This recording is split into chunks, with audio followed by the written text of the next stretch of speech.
Good evening. Welcome to our Arizona Indian Education Association's Education Webinar Series. We are focusing on our AIEA Scholarship, and we have invited Dr. Amanda Cheromiah to do several presentations in relation to different aspects of the scholarship application that we would like to share with you. And so we are very fortunate and honored that she took time to be with us here this evening. And she is currently the director for the Native SOAR at the University of Arizona. And so I am going to turn it over to her and we'll get started for this evening. Thank you for joining us. All right, well, thank you for having me. I'm excited to talk about personal statements. I love talking about college information. And so I'm looking forward to sharing more information that I have learned over the years. And I will share a presentation with you. I'm going to share my screen. I do want to note that I have a visual impairment and I will be switching back and forth between a magnifier. I think on your screen it might look like a bar of some sorts along the screen, but I'll be flipping back and forth between that just so that you're aware. But give me a second here. Let me orient my screen. Okay. Well, this is our personal statements. I am so excited to share more about it because really it's about sharing your story.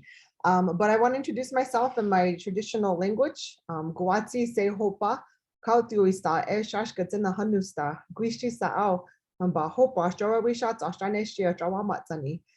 So I just introduced myself in Keres, which is the language that we speak and some of the other Pueblos speak in New Mexico. I'm from the village of Powati, or Guishi, which is located right outside of Albuquerque, New Mexico.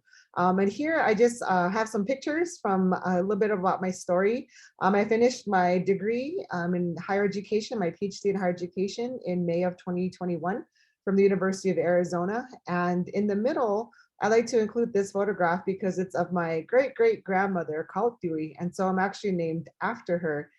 She was a prominent figure in our family, and what I've been told is that she cared a lot about our family and cared a lot about her nieces and nephews. And so my great grandpa, Ben Lorenzo, was the one that actually named me after her. So I always like to point out that this was taken in the 1900s, early 1900s sometime, and the photograph on the left was taken last year.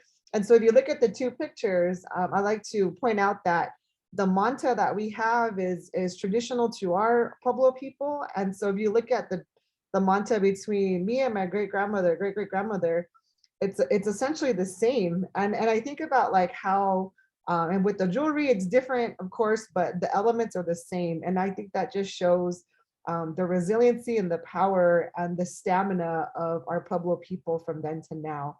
And even further beyond that, but I think that's such a cool connection. And on the right is a picture of my mom, she's in the middle, and my sister, Meredith Salazar. So that was at her wedding right before the pandemic. It was in February 2020, and she got married, and no less than like 2 weeks later, our country shut down. So it was a very, very interesting time. That was the last big gathering that we had with our family before the pandemic shut down or shut everything down. And but yeah, that's a little bit about my family. And I work as a director for Native SOAR at the University of Arizona. And we center storytelling. We center our students' narratives because we love them so much and we care for them. And it is through the work of Native SOAR that I've learned a lot about scholarships and learned a lot about engaging with students and engaging with our Native community. And so that's actually how I have met my colleagues here on this Zoom call, Kimberly and Agnes. And so we have a strong knit community in Southern Arizona, and I'm just honored to be a part of that. But here is our social media handles. If you want to follow us, we share a lot about current events, stuff, what's going on within our communities. So we'd love to connect with you in that way. As I shared before in previous presentations, I'd like to share this here because this is something I hope you get a screenshot of, because that we really believe and know that you are future scholarship recipients.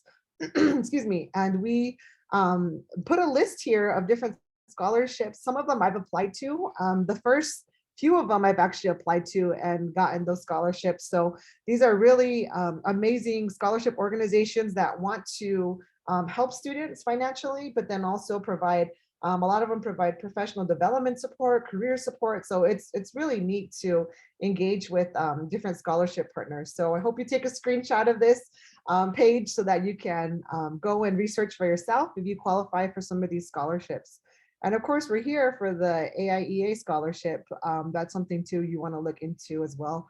I put this in this format because over the last, let's see, my master's program and my PhD, which took me, let's see, 4, 5, 6 years, I earned over $85,000 in scholarships. And the reason why I point this out is because these scholarship entities, again, are there for you, but you have to go out and apply for them. And so these are some of the scholarships that I got and I applied for through, some of them were in the Southwest, some of them were far beyond. And so it's really cool with scholarships. It's like a scavenger hunt. You have to like look and just, sometimes you'll see things that you qualify for, and the other times you won't see it. You almost qualify, but you don't quite make meet the requirements. So it really is a big adventure. But the key in this adventure is that you go after it and you take the initiative to go find these scholarships, because ultimately these scholarships will help cover some of the costs of college that is accrued when you're in school. And so with all that money that I got with scholarships, I did finish my master's and my PhD debt-free. So I like to share with students that it is possible to finish school debt-free, but you definitely, though, again, it takes endurance and it takes stamina to go out and get those, but it's definitely possible. And we really hope that you pursue those different opportunities, and most of all, that you imagine yourself as a future scholarship recipient, but that you will. So a lot of the support here that we provide for you is to help you get those scholarships like AIEA and other scholarships. So I'll be sharing some tips with you in regards to that. So the first question I want to start off with is, what is a personal statement? So sometimes in higher education, we hear all these terms about like transcripts or financial aid or subsidized loans, unsubsidized loans. So yeah, there's a lot of terms in higher education that are related to going to college. And so with the lingo of scholarships and that verbiage, you'll often hear personal statements. So essentially, a personal statement is your story, your skills, your experiences, your qualifications to some extent, your accomplishments, essentially on paper. And that's similar. In the previous session we had a few weeks ago, we talked about resumes and we talked about cover letters. So this is, if you were to think of it kind of like siblings, they're kind of all siblings because they all serve the purpose to explain, to share who you are on paper, but each one serves a different purpose. Like a CV is different, or a resume, curriculum vitae is what a CV stands for, but like a CV and a resume is different than a cover letter and is different than a personal statement. They're different in terms of where you send those documents to, but at the core, though, again, like you're conveying your qualifications on paper. That's the common thread. But with a personal statement, so these typically, the format of these is in typically like a letter or paragraphs, like paragraphs or a couple of pages, maybe single spaced, or a couple pages double spaced, about answering X, Y, and Z, whatever those questions may be for each scholarship entity. So again, a personal statement is basically you sharing your qualifications, your skills, your story, your experiences in a letter format. And so when we go through this here, I want you to keep in mind with a couple of things regarding the personal statement.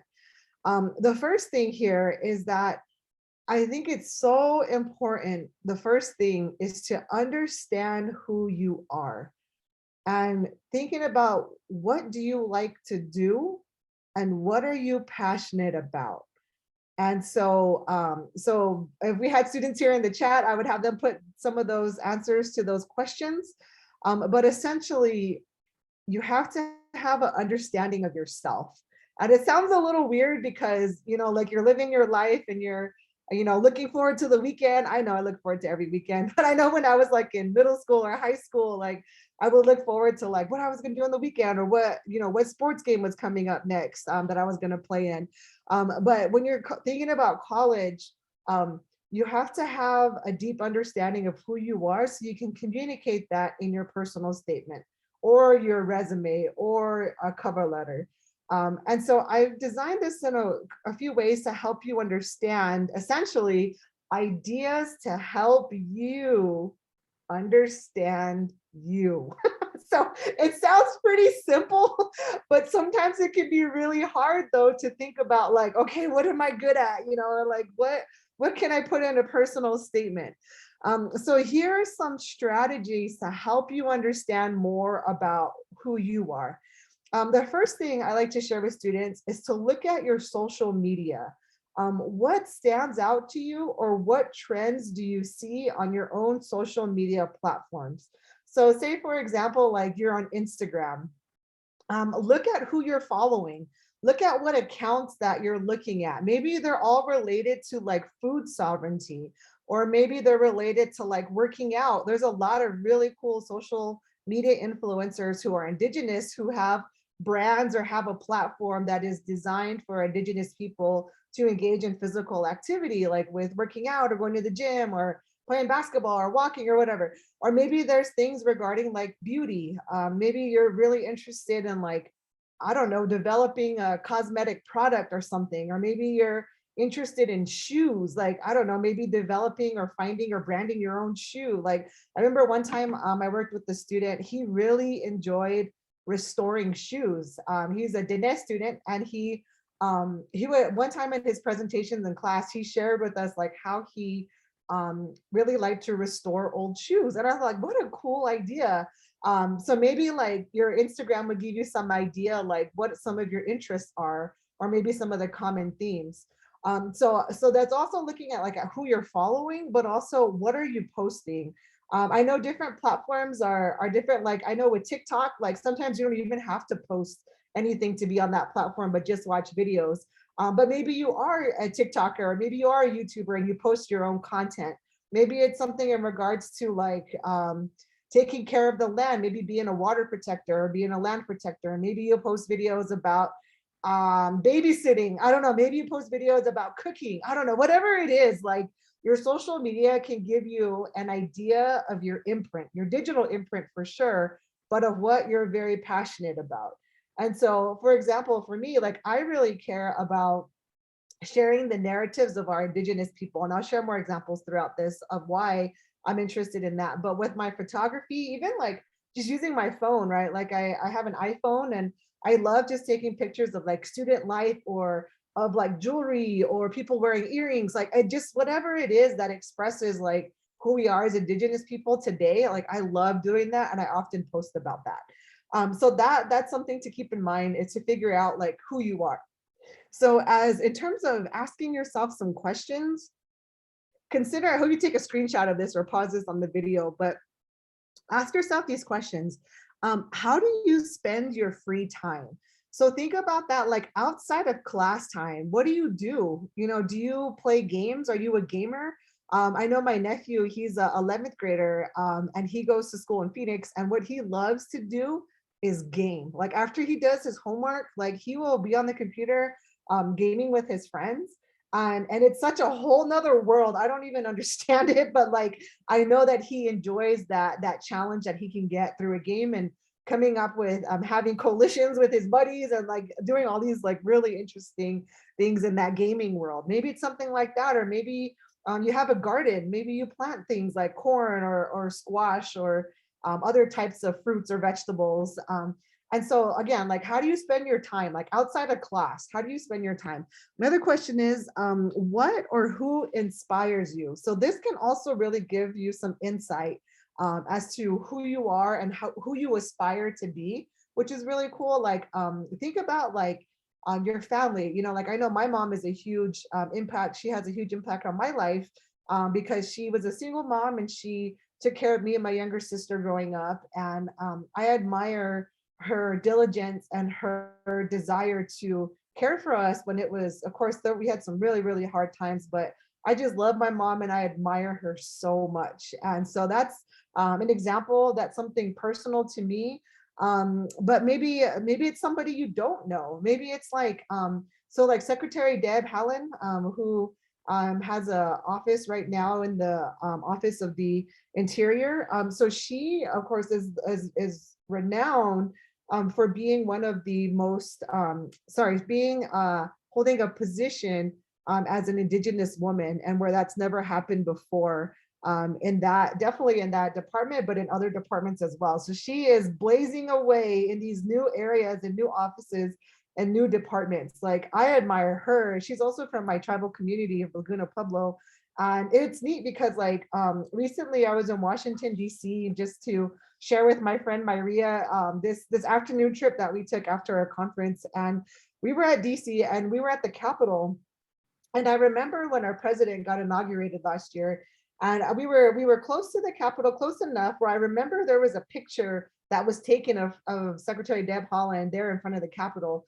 And I was just like so amazed. I was like, where did she stand? Like, I want to stand where she stood, because it just gives me hope, like as an Indigenous woman, like, wow, like I can trailblaze my own way in other areas too, like especially in education, which I really care about. So kind of just think about that. Like it gets you thinking about like your passions of why you admire these people or person or group of people. Some other things too are, what are 5 things you are grateful for? That's a really simple exercise where you can just get a piece of paper, write it down. You know, maybe you're grateful for your dog, or maybe you're grateful for your animals or your grandmother, you know, whatever that is. Like you can look at that list. Like one of the examples I use, like you're thankful for your animals. Like, so one of my mentees, Sema, he's a 8th grader up in Hopi, and he wants to be a veterinarian when he grows up. And so he really, really cares about the animals. Like he's a rancher. He helps his grandfather and his uncles like with their ranch that they have. And so even if you saw that, like if you're grateful for your animals, like, okay, you can go further, like why? And so like if I was Sema, and I'd be like, well, you know, I'm a rancher and I help my family with the ranch that we have with X amount of cattle, something like that. So it can give you some ideas of kind of where you can go further. Also, what is one goal you have in the next 3 months? I just put a goal-oriented question on here. I'm actually going to share a slide here in a few minutes about goal setting, but thinking about what your goals are, that can also help you. So maybe like in 3 months, your goal is to, I don't know, join a new club, maybe. I don't know, maybe your goal is to become the president of the club you're a part of now. I don't know. So that can help you think about like, oh, okay, like you could potentially write about that in your personal statement. Like, okay, like that you are on this journey to becoming the next president of your tribal images club or whatever that may be. Another thing too, what is your career goal? I know that's a big question, but it's helpful to think about now, especially the younger you are, the better to think about this and thinking about how you can reach that goal. But that's something to consider. And then also, what are you passionate about? So that kind of goes back to the whole social media, like trying to figure out like, what do you care about? That's essentially what you need to know. What do you care about? What are you passionate about? And then going on to this next slide, to helping you understand you. So ask your friends or community members, family members, these questions. How would you describe me? What am I good at? What areas of improvement, or what are areas of improvement, or what can I work on? What is our family story? What am I passionate about? So you can ask like your friends or your mentors or peers or your mom or your sister, whoever, and ask them, who am I? Because a lot of times your friends can like, you know, can share more about you. And your friends are really helpful. Mentors are really helpful. And I see that we have one person joining us. Welcome, welcome. Oh, Margaret, awesome, welcome. And so even just examples like here on this Zoom call, like I'm here with 3 of my colleagues. And if I were to describe them, like with Miss Kimberly here, like if I were to describe her as my colleague, like I know she is very passionate about giving back to her community. That's true for all 3 of my colleagues here with Agnes and with Margaret. Like if I were to describe them, like they care about our Indigenous community and beyond. And like if I were to give an example like of Agnes, like I know that she is the resource queen. Like, I know that she has so many resources in terms of websites or even publications or articles, as well as people, as well as knowing department heads, like all kinds of people. Like, I know that about Agnes because I've worked with her for a number of years. So that gives you an example, like that your friends, people who are next to you or know you, can help you identify some of your skills and your giftings. I think this is really helpful because I've done this a lot of times with my colleagues, especially some of those that aren't my family, because I find that a lot of folks who aren't my family can give me, I know my sister, if she were to answer some of these, I know she could probably get like really personal, but yeah, but I love my sister's opinion too. So I'll ask her, but I also really enjoy the opinion of my colleagues. So again, like with these 2 slides here, again, helping you to find you, understand who you are. I hope these questions help you get to that point. And here's another simple exercise. I want to make this as accessible to you as possible, but you can fill in the blanks to some of these and take a screenshot or pause the video, but fill in the blanks. My values are, I care about, my hope for my community is, in my spare time, I like to, I am passionate about, when I Google myself, I find, and I can find a mentor by. So these are just some fill in the blank. There's no right or wrong answer. Again, this is really designed to help you understand who you are. And so I hope that those were really helpful for you to just kind of consider. And as I look at this part here, I think the brainstorming phase, like this is essentially what you're doing is brainstorming, like writing these down is really helpful. So there's tons of ways to do this. You could use a whiteboard, like even there's just those some like lap boards. Like I know some teachers like use those really small ones. That's awesome. Use that, or maybe like I bought like a bigger whiteboard at Office Max, and so it's a little bit bigger, but I could write all my ideas on there. I used that a lot when I was in school. Just or maybe just a simple piece of paper or a notebook. And honestly, like it doesn't even have to be fancy. Like a lot of times what I do when I brainstorm, honestly, I just get like a scrap piece of paper and I just like write on the back of it, or even like I get like an envelope. And I'm not even kidding you. I'll just write some ideas on here like, oh, I thought of something, like, or I thought of an experience. So it doesn't have to be fancy or anything, like whatever you got, like use it, you know, and sticky notes or using note cards, just a Word document, maybe PowerPoint, you want to brainstorm in there, or use a Google Doc, an Excel sheet, whatever you want to use that helps you keep your ideas in somewhat of a central place. Like use that so that when these ideas come to you about answering some of these questions, you can easily refer back to it. And a lot of times when you brainstorm, like I'll just grab a piece of paper and like I'll just write in whatever direction I want to. Like that's how my mind thinks. Like seriously, I'll just get like a pen and I'll just write all over the place. And then what I'll do is get like a highlighter, like, or a different colored pen, like I have a pink pen, and I would just circle like, oh yeah, that's good, that's good. And then so when I go start to write, or when I start to answer some of the questions that the scholarship is asking, like then I'll start to pull these into another document where I start writing it down. So there's so many ways on how to do this, but I hope that this gives you some idea of how to go about that. And I want to just share an example about understanding like who you are. I want to share a little bit, share some resources in regards to my own website. I think it might give you some idea of how to do this. Again, like do not compare yourself to me. Like I've been in education for a long time, no matter if you're like in middle school, high school, college, whatever grade you are, or wherever you are on the educational pathways, like that's awesome. Again, this is how I've learned to share about who I am and what I'm passionate about. So it's just an example, okay? It's just an example. So I hope it gives you some ideas about a little bit about where I'm coming from and what I'm talking about here. So I have some TikToks here. Kimberly, can you help me really quick to make sure the audio works? Let's see. Sure. Indigenous. Do you hear it? I hear it. Okay, so I want to play this here. This is about scholarships. So I hope that you pay attention. Again, the scholarship commercials always come through because I just care so much about it. And I hope you care as much as I care about it too. So let's listen to this first one here. It's time to apply for scholarships. Over the course of my master's and PhD program of 6 years, I applied for over 20 scholarships, and I got over $85,000 worth of scholarships and finished debt-free. So go get those scholarships. I don't want any excuses. That money's there for you. Go apply. Here are some scholarships to check out. The Cobell Scholarship, the American Indian Science and Engineering Society scholarships, the American Indian Education Fund. This is an awesome scholarship. They give cool care packages to their scholarship recipients. The American Indian College Fund. This is a really good scholarship for those that go to TCUs, tribal colleges, and universities. The American Indian Graduate Center. The Udall Undergraduate Scholarship. The Native Graduate Health Fellowship. Much love to the Teresa A. Mike Scholarship. I've gotten several $1,000s from this scholarship. Catching the Dream Scholarship.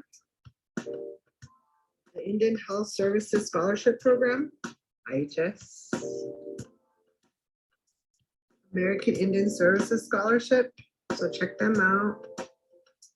Make sure you look into your own specific tribe's educational scholarships as well as your institution scholarships, because there's a lot of funding that way too.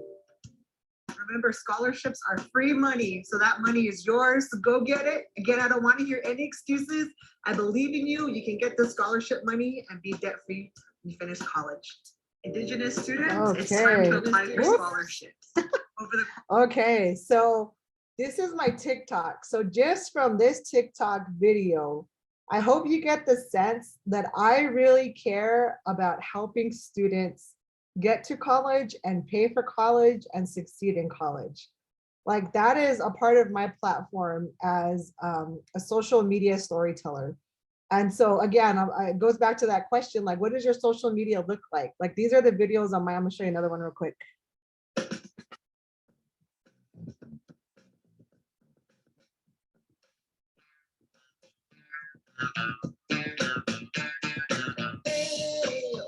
Okay, so this video here, whoops, my bad. This video here, basically I just say, like, I should wear my traditional clothes every day, or should I wear my traditional clothes every day? So again, this is our university, University of Arizona, and this day I wore my traditional clothes because we were making a video, like a thank you video for an award we got. And so I was like, oh, just make a quick TikTok, you know, but again, like, this is on my TikTok, and another part of my identity as an Indigenous woman is that I'm from my Pueblo community. That is extremely important to me. So again, that's part of my character. That's part of who I am, and that I'm very proud to have to occupy space at this university. I'm proud to be at this university as an Indigenous woman. So that's another part of like my identity. And so then this one, I'll show you one more. Indigenous students, this is your commercial break to remind you to apply for scholarships. This is scholarship season right now, and you should be putting in your applications. Check out my page for more information about scholarships. All right, so that was super quick. So, right, it was like a, I don't know, 10-second video. But again, it's all within the line of like what I care about. I care about you. I care about the students. That's why I'm here. That's why I'm doing these presentations for you. It's because I care about you. Whoever's watching this, I care about our Indigenous community. I care about our students. And I pray and I hope that there are more young people like you that come to college, stay in college, and graduate and go beyond. And so there's so many precious things. And I acknowledge too that I understand that college isn't for everybody as well. I have many family members who haven't gone to college, and I love them and I cherish them. And there's no preference in it. Like, we all have our own destinies, right? Like my grandma, like what she tells me is that, what she tells the grandkids is that her responsibility is to keep the fire going. And I just love that. And I just, oh gosh, that just, it makes me want to cry because I'm so honored for that, right? Like, she didn't go to college, you know, like, which is cool, you know, like, but she has her responsibility and her job that she sees as our grandma to keep the fire going. So it's so precious, you know, like, all of our stories are so precious, no matter where you're at right now or what you're doing. Like, you are precious and your story is precious. And I hope you understand that and feel that and sense that through this presentation. That's why we're here. We care about you. And the reason why I care so deeply about sharing our narratives, our Indigenous narratives, on a very visual platform like social media or through photography, is because this is a very stark reminder of the history of our Indigenous people. So this is a picture of the 1884 Carlisle Indian Industrial School student body. So there's over 300 Indigenous youth in this picture. And if you look closely at them, it's a very militarized picture. Everybody's wearing the same clothes. Everybody has similar hairstyles, like short, like I have very short hair like me, like very short hair like I do. And their expressions are very somber. So I'm a photographer, and I understand like taking a group photo can be can be extremely hard. Like I've done wedding photos, wedding photography, and after the ceremony, there's typically like a big family photo session. And I think the most I've ever photographed was probably like 40 to 50 people. And that was hard. And these are like adults with some kids, like getting all those people together for them to all pay attention is really tough. So I can only imagine with these 300 plus young people, the surveillance they were under to get a photograph like this. Because with the young people, right? Like these young kids in the front, like when you're young, right? You're like so excited, you're looking around, you know, like, oh, there's a butterfly, or like, oh, did you see that ladybug? You know, like wanting to talk to your friends and like move around. But if you look at these young kids, like it's almost like look how frozen they are in time. Like there's just such a strong surveillance on these young people. Like it's disheartening. And so I remember and I acknowledge this, and now, you know, like at that time, our people weren't always the photographers. They were always the ones being photographed. So in other words, like our people weren't always the storytellers, but always having their story told for them. But now what's really special is that as Indigenous students, as Indigenous people, we have the opportunity to share our stories our way. And that is a very, very precious gift. And I share this picture often too with students. This is Tom Torlino, he's Diné. And this is probably one of the most famous pictures from before and after photography of that time. But if you look on the left side, you can see that the way his picture is that he has jewelry on, right? He has earrings on, he has a necklace, he has a blanket over him, his hair is long. And it's visibly, this photograph is visibly darker than the right photo. So if you go to the right photo, he looks whiter, right? Like there's visibly, you can see that there's a difference in color, like where he's more white on the right side, and he's in a suit and his hair is cut, it's all slicked back to the side. Because the motto of this school by the superintendent was to kill the Indian and to save the man. So that's essentially what this narrative is. So considering these two pictures, I just shared with you and hope to demonstrate to you of why I care about telling our stories the way that we want to. And I want to share my website with you because it'll give you some more ideas about what exactly I'm talking about. So this is my website, and I just recently updated it. But if you even just look here at the picture, like centering a sense of place is extremely important to me. Like I'm not like my Pueblo people aren't from this area, but we are a part of, you know, this whole southwestern region. But like where I live, like or where I'm from in New Mexico, like there aren't, you know, these saguaro cactuses there.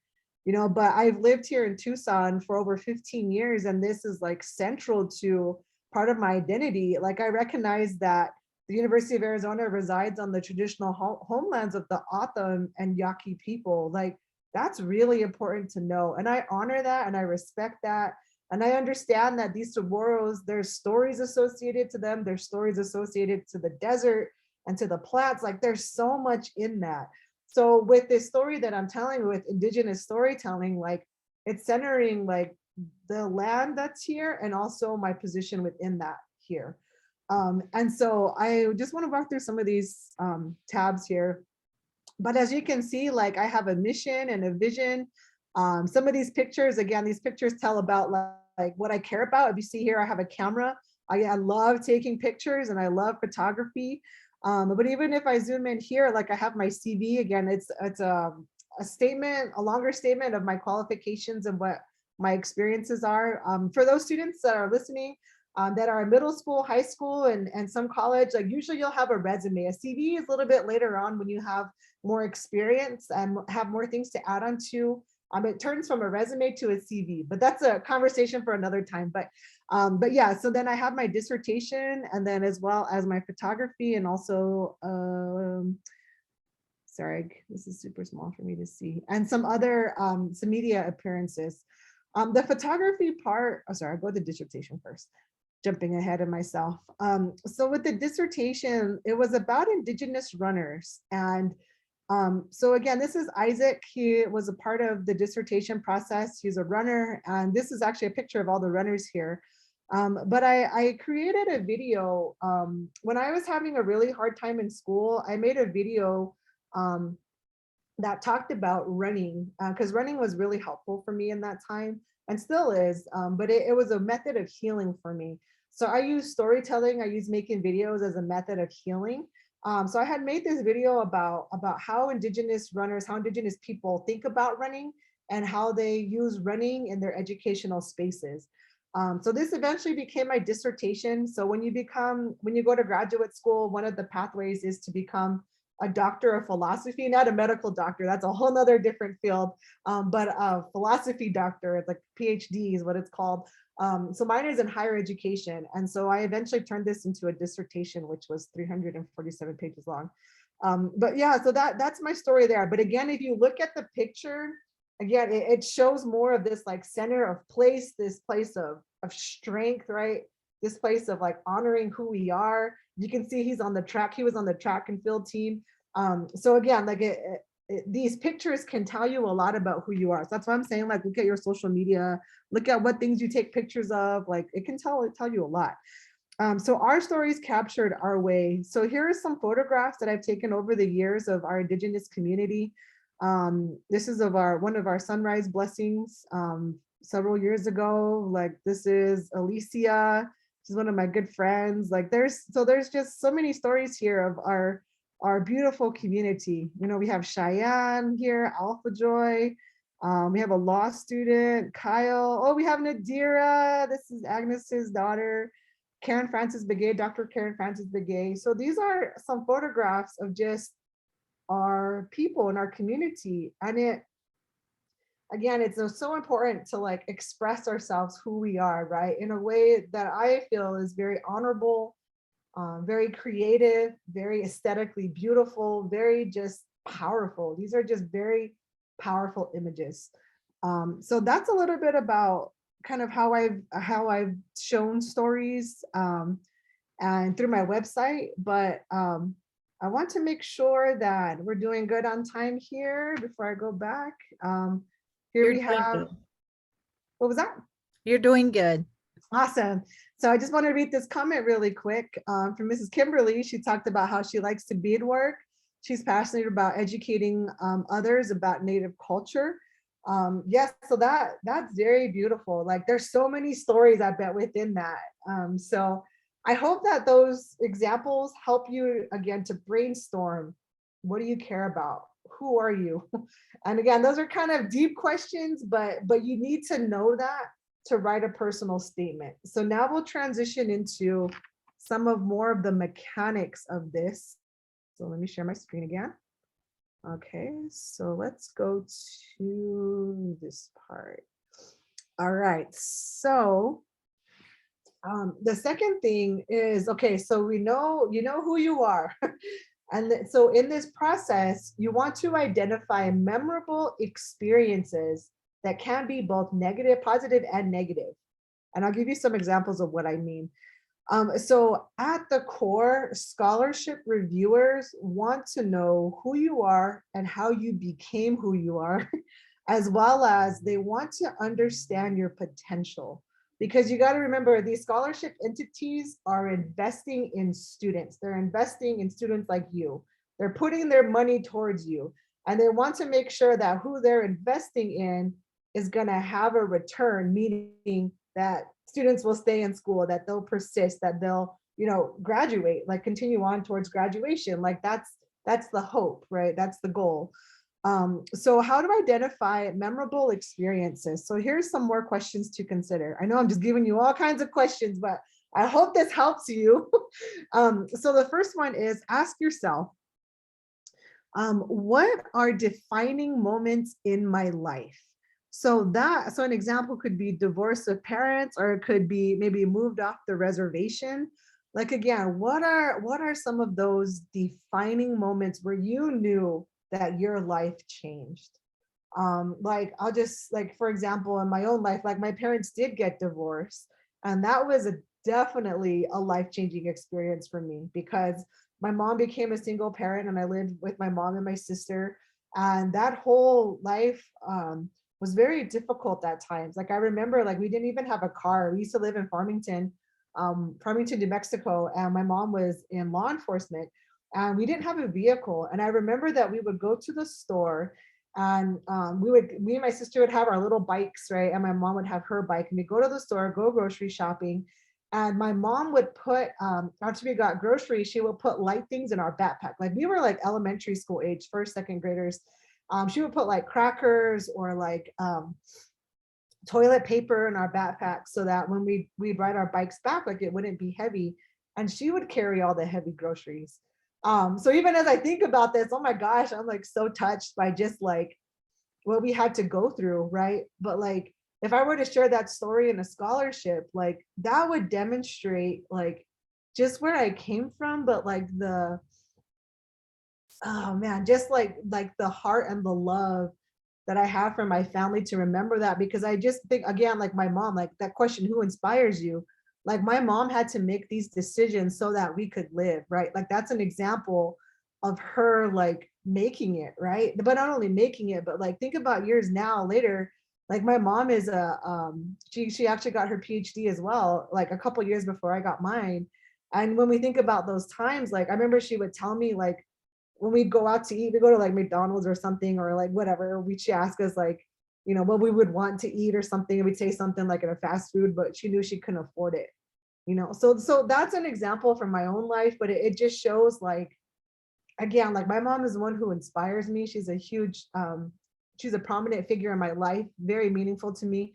So those are some of those defining moments, like, wow, like, like, even though I was so young, I knew that we were going to make it, like, that my mom was going to do whatever it took for us to be okay, but not okay, but be successful. So another thing to look at is what are memorable experiences in my life, both good and bad. So, okay, so this takes a lot of soul searching, and it can be a very taxing experience, because you're kind of sorting through all these emotions, like, or these events, like, okay, what happened to me, like, what defined me, what experiences defined me as a student, right? Which can be traumatic, which can be of course very celebratory. There's memories of that, like, but here are another question below that, like, what lessons did I learn, or what was revealed to me from that experience? So maybe, like, I don't know, in that experience you learned about to never give up, and you write about that, or you write about confirming, like, how your purpose is confirmed. Like, maybe there was a moment where you knew, like, I want to give back to our Indigenous community. Maybe you volunteered or something during COVID, and like, you saw the effects of COVID on our Native people. And maybe that's when it was confirmed to you, like, you want to learn about public health, like, or you want to learn about how do you help build our communities in a healthy way. Like, maybe there's defining moments like that, or becoming a nurse. So my friend Alpha Joy, who I showed, she graduated from Columbia. So she's from Tucson. She's actually a first generation student. She's from South Tucson, and her mom is from the Philippines, and her dad is Navajo, from up north in Shiprock. And so she learned a lot about college from like counselors and from her friends at school. Went to the U of A, and then she actually applied to nursing school at the University of Arizona, and she didn't get in. So she was devastated that she didn't get in. But she applied. She had a summer internship when she was in college at Columbia.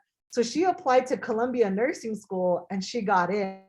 which is like amazing. So, you know, you never know what's going to happen. Like, I know she was bummed she didn't get into the College of Nursing, but she did get into Columbia Nursing School. And so she went to New York, moved there for a year, and now she's looking for a job elsewhere, like as a nurse. So it's like, you never know what's going to happen, you know, but like with her, I would always tell her, like, you know, why did you want to become a nurse? And she would sit there like for a while and she was like, I don't know. Like, I just wanted to be. And I'm like, okay, but tell me why though. Like, because I was trying to help her to get, when she was writing her personal statement for Columbia, to get to the core of, but why? Tell me why.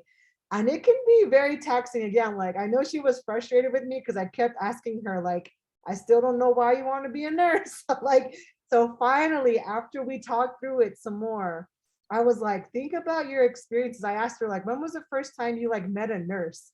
And it was at Sanavir Clinic, which is on the south side of Tucson. It's one of the clinics here in this southern Arizona that serve our indigenous people. So I was like, okay, I was like, describe to me what the clinic is like. And so she would mention, like, you know, all the doctors that she saw were almost always white. Like, she never saw a Native doctor, but a lot of the nurses or like the technical staff there were indigenous people. And I was like, okay, great. So we're getting somewhere. I was like, what did the walls look like? And so I actually go to Sanavir Clinic, so I have a pretty good idea of the space and stuff. So I was asking her, like, why, you know? And so I was like, there we go. Like, it's starting to emerge why you wanted to become a nurse, or some examples that, you know, it's kind of just helping students remember, you know, like why. And so she talked about at Sanavir, you know, that was a very meaningful experience, not seeing like Native doctors, and rarely sometimes Native nurses even. And so that really inspired her to think about a career in nursing. So finally, after kind of teasing through it and talking through it, like she got to this point where, you know, she knew she could talk about that in her personal statement. So I think it worked. She got in, you know, so I think that's a powerful demonstration of like how, you know, to write stories. And I have seen students like write. So one time this one student asked me, a Native student asked me to write a letter of recommendation for nursing school. And I was trying to get to ask her the same thing, like, how did you want to become a nurse? How did you know that? And in her personal statement that she sent me, because I often use that to write letters of recommendation, she said that it was from watching Grey's Anatomy from when she was younger. And so it was from a TV show that inspired her to become a nurse. And for me, though, there was still a disconnect, you know, like that's wonderful that a TV show could inspire something like that, right? Or maybe even a documentary or something, you know, but how do you bring that even closer to you? You know, I'm like, but why though? Like, okay, like I know a lot of students get inspired by Grey's Anatomy, right? Or other shows we may know.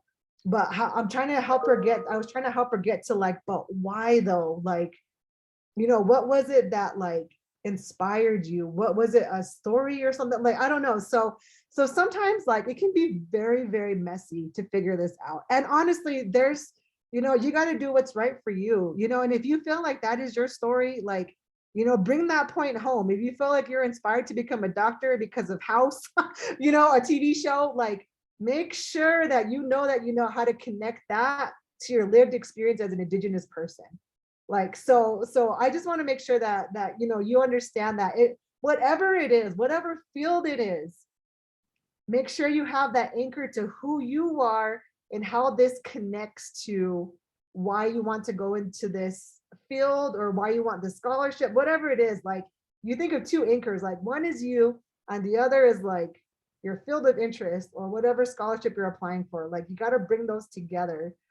Just like the example I told you with Alpha Joy using her personal statement about talking about the Sanavir Clinic to why she wanted to become a nurse to get into Columbia Graduate School. So that, hopefully that gives you an example of how to kind of think about that. And I just wrote down some experiences that can help you kind of brainstorm again. Maybe it was a significant award in school. Maybe you had a blessing from an elder of some sort, however you want to interpret that. Or maybe there was an appointed leadership positions that you had in your community. Maybe that was something that happened like because you had dedicated X amount of time to serving in religious ceremonies. I don't know.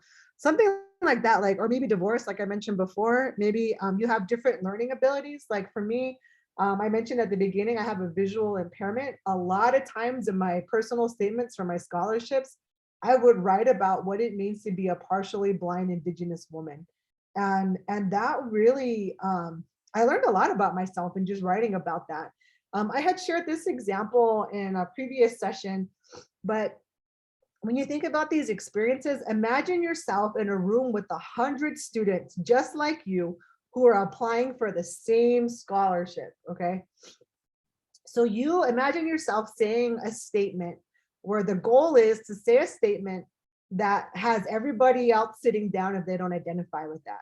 So for example, if I was in this room of 100 students that were just like me applying for a scholarship, um, say that I said this statement in my personal statement, like I am writing about being an Indigenous woman who was the daughter of a former FBI agent. That's always an example I use because I've yet to find somebody who can identify with me. So I would say, like, if you can identify with this, please remain standing. If not, please sit down. So I would imagine in a room of 100 people that everybody would sit down and I'd be the last one standing. I hope that gives you a visual because your statements, your stories should be like that, where you have everybody else sit down because they can identify with you. So it's telling those stories that like help you to differentiate yourself, to put your application ahead of other applicants. So maybe you've had some traveling experience. Maybe you did like a summer exchange somewhere. Maybe you did study abroad. Again, maybe you have some kind of religious experience, like a pilgrimage of sorts, and understanding that, I understand that not all things should be written or captured or shared in any way, but there are some things where you can. So maybe considering that, maybe you ran a marathon for the first time, or perhaps babysitting your siblings and what that experience can look like. Oftentimes, I've seen students or worked with students who have multiple siblings. One of the graduate assistants I work with, Maria, my friend, she is one of 10. So she's one of 2 daughters out of 10 siblings altogether. So she has 8 brothers. So that she could write about what it means to be the youngest of 10 siblings. So yeah, so that's another example. Something else too is maybe the impact of a teacher, again, positive or negative. Excuse me, a lot of times, sometimes the negative experiences can spark something in you. And again, like you have to figure out for yourself what you're comfortable in, like sharing with a scholarship committee or sharing with, an admissions person or whatever you're applying to. Like you got to figure out for yourself, like how open you want to be. For me, I was always very transparent because I wanted the scholarship reviewers to know, like, this is exactly what happened and this is how I responded to it and this is what I learned from it. Like, again, you summarize the event, what happened, this is how it impacted you, and this is how it impacted you for the future. Like there's different ways to think about that. Like, but again, like, so the impact of a teacher, like my 5th grade teacher, oh my gosh, Mrs. Riley set me up for success and I didn't even know it at the time.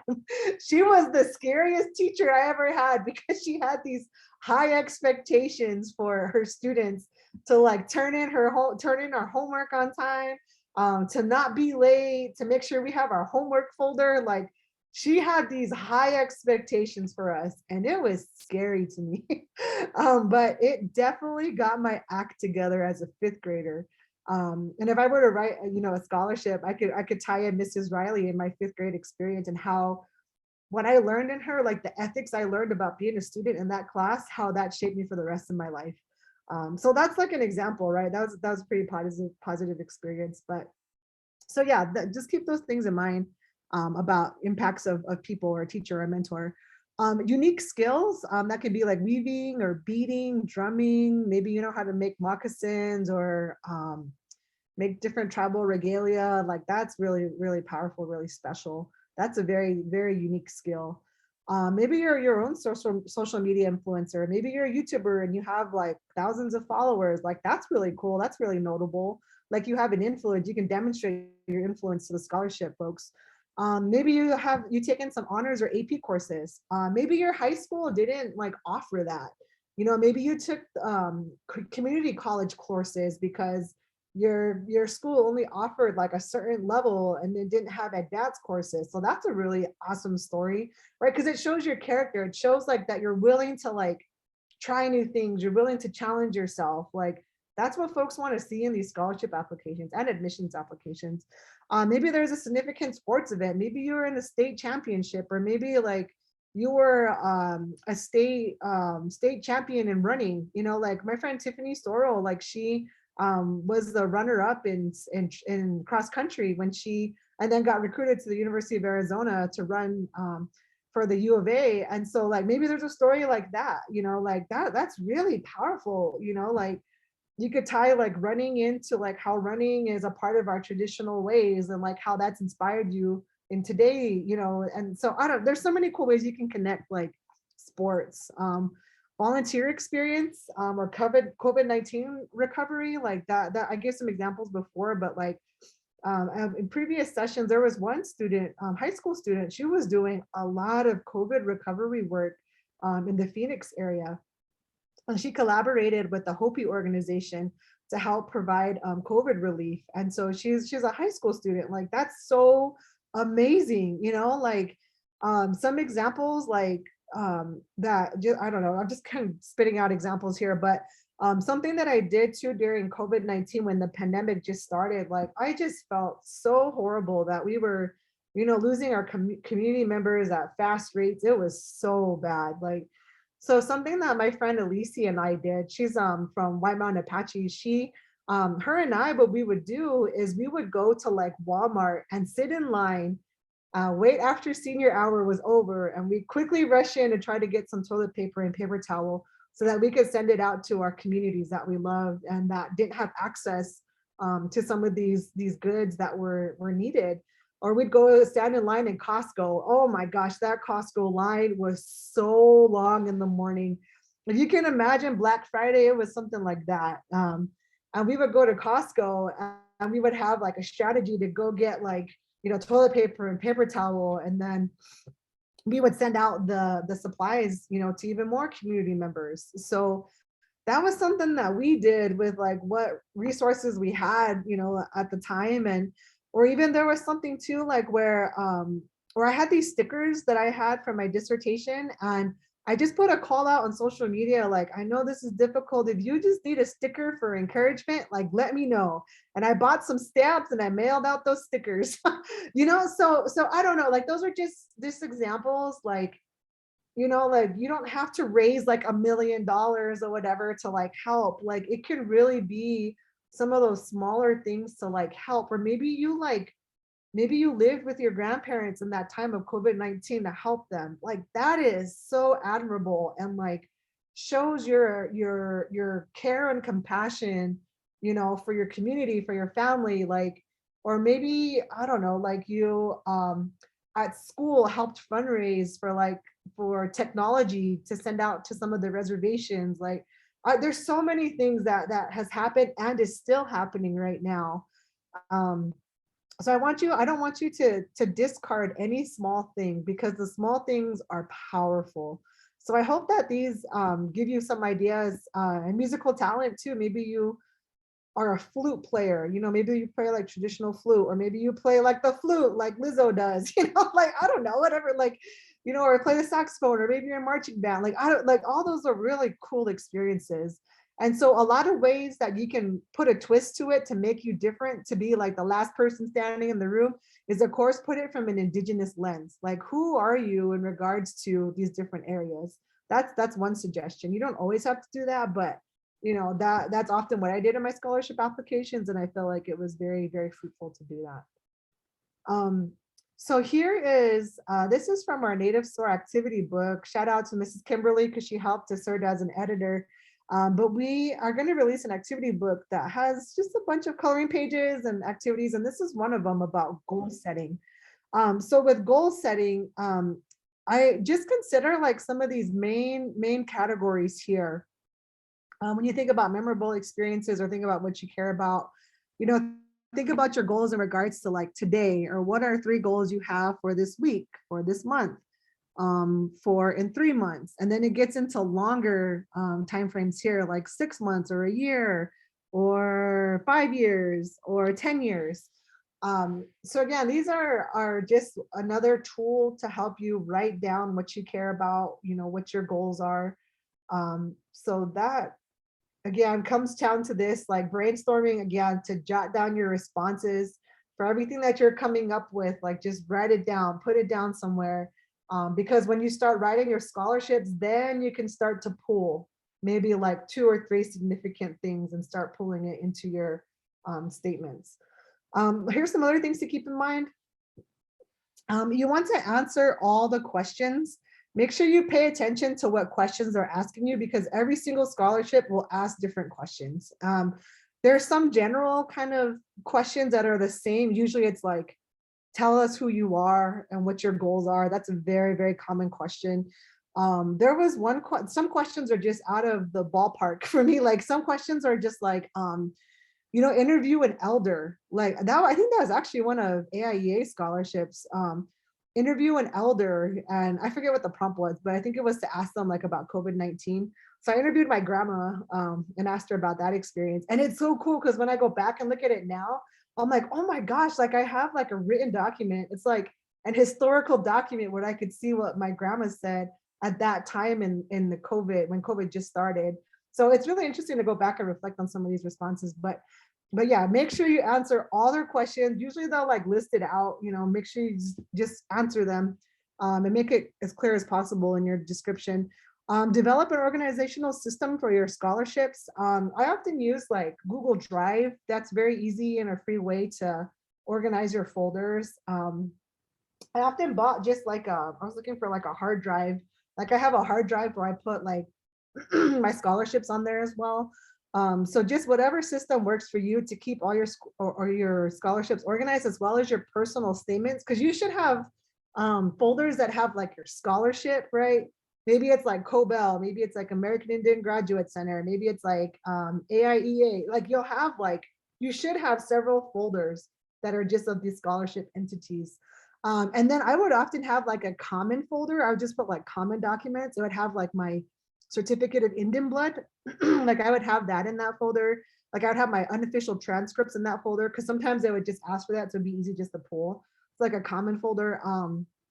Admission letters, I would have that in there too, in that common folder. So it's kind of just up to you how you want to do that. But you want to make sure you know where your things are at, because it makes it a lot easier in the long run. Again, in your statements, you want to tell stories. You want to make sure that you are capturing the audience of the readers, because those stories are powerful. Your stories are powerful. So tell those stories. They deserve to be heard. And these scholarship folks, or everything is confidential for these for the most part. Make sure, sometimes there's agreements where sometimes they'll release like a headshot. Like if you get a headshot, they ask you to submit that.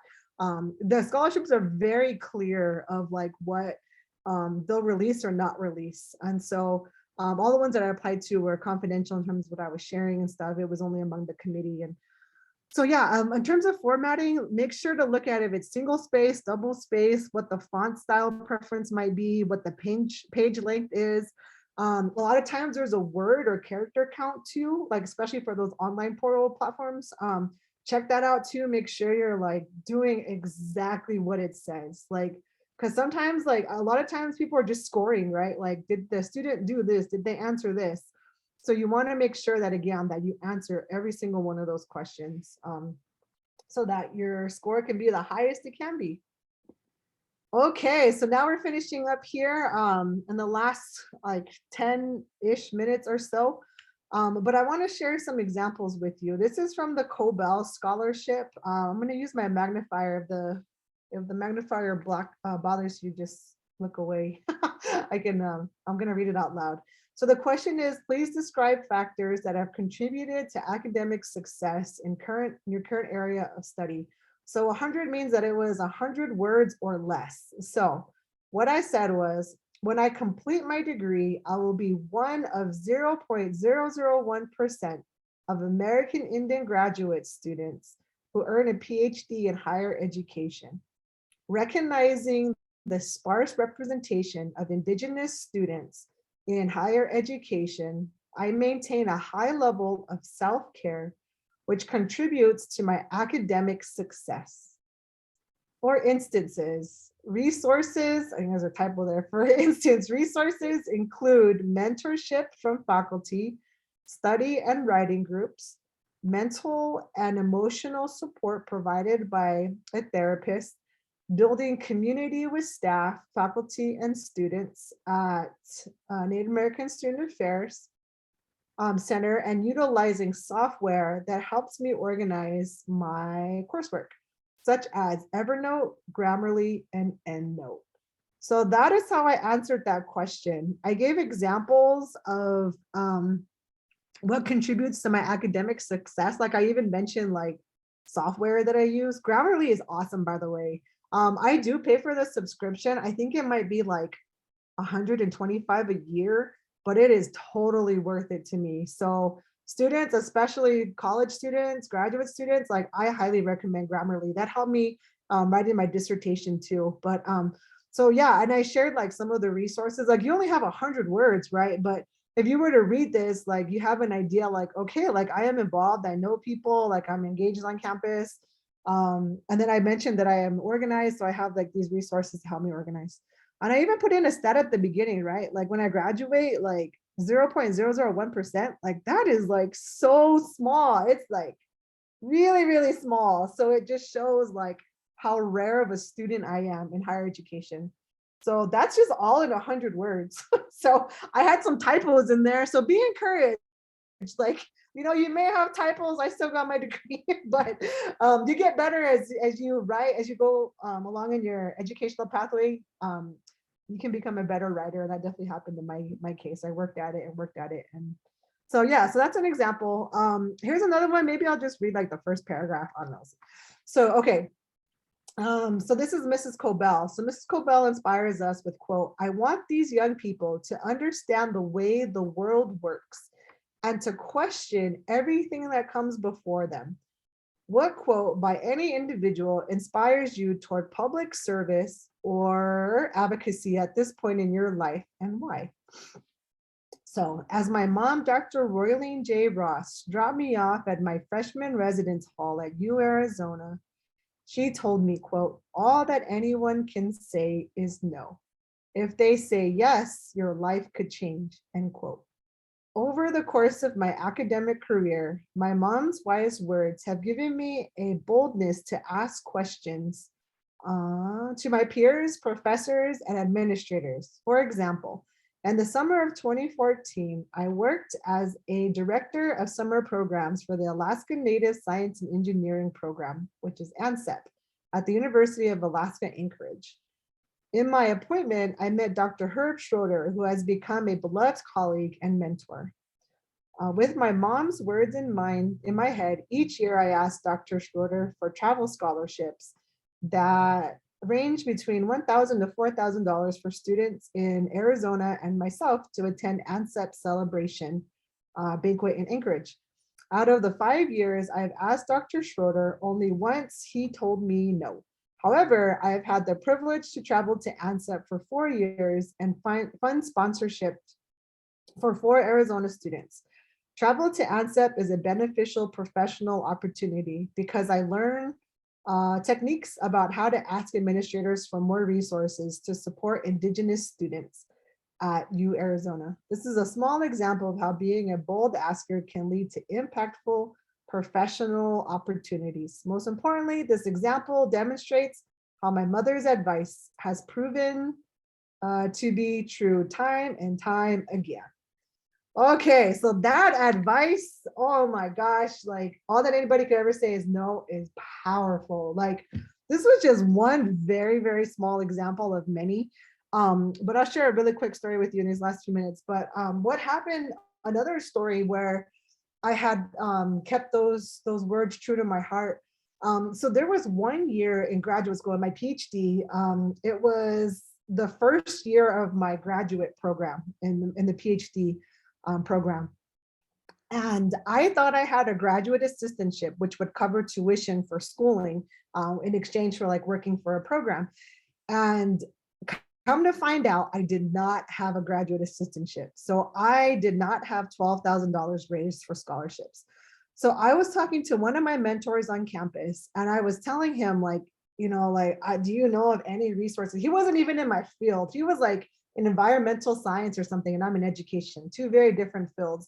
And so he was like, you know, he's like, let's go over to the graduate college, which is in the administration building at the University of Arizona. He's like, let me talk to his colleague, which was the executive administrator at the time. So she helped, you know, kind of manage what was happening with the scholarships, with tuition waivers and stuff.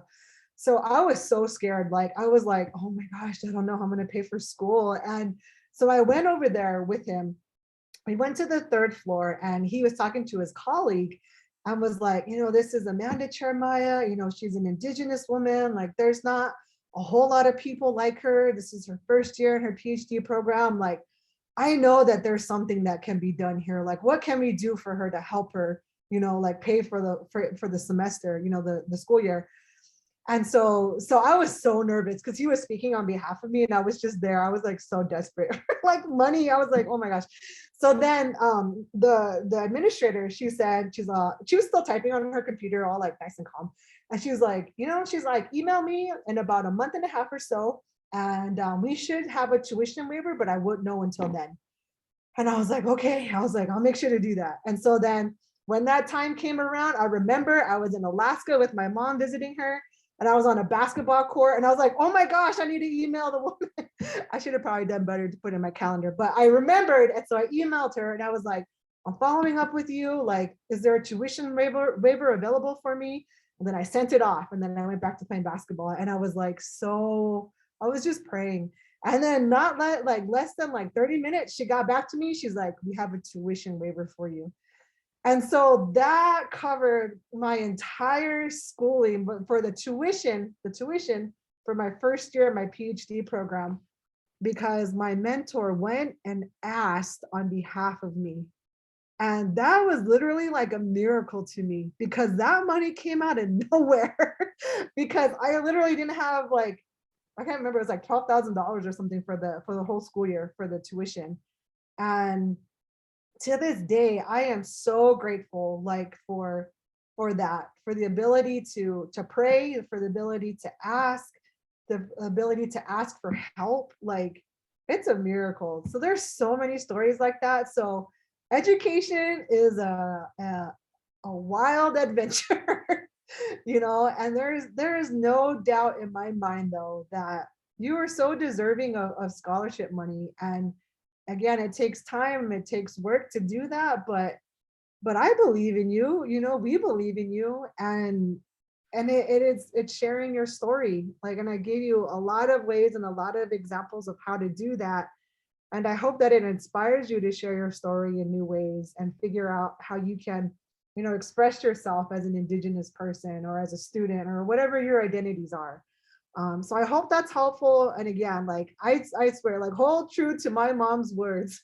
All that anybody could ever say is no. So ask questions, even with scholarships. If you don't understand, contact them.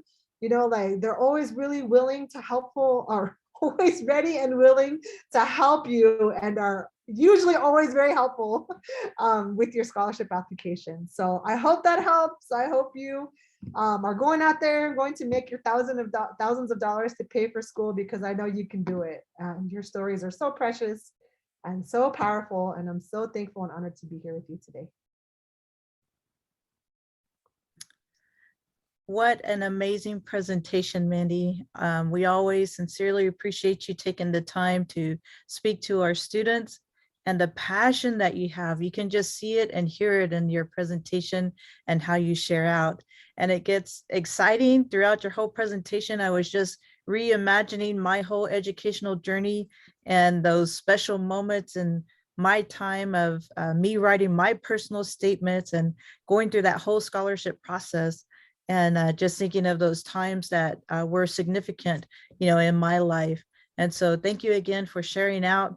this presentation to our students, and we look forward to our next presentation, which will be coming up on April 15th. And again, Dr. Cheromiah will be presenting our final presentation in regards to the items that we provide on our AIEA scholarship. But thank you so much, Mandy, for your time. And for those on the call, if you want to share out any thoughts or feedback, feel free to do so. I'll allow a few minutes for that.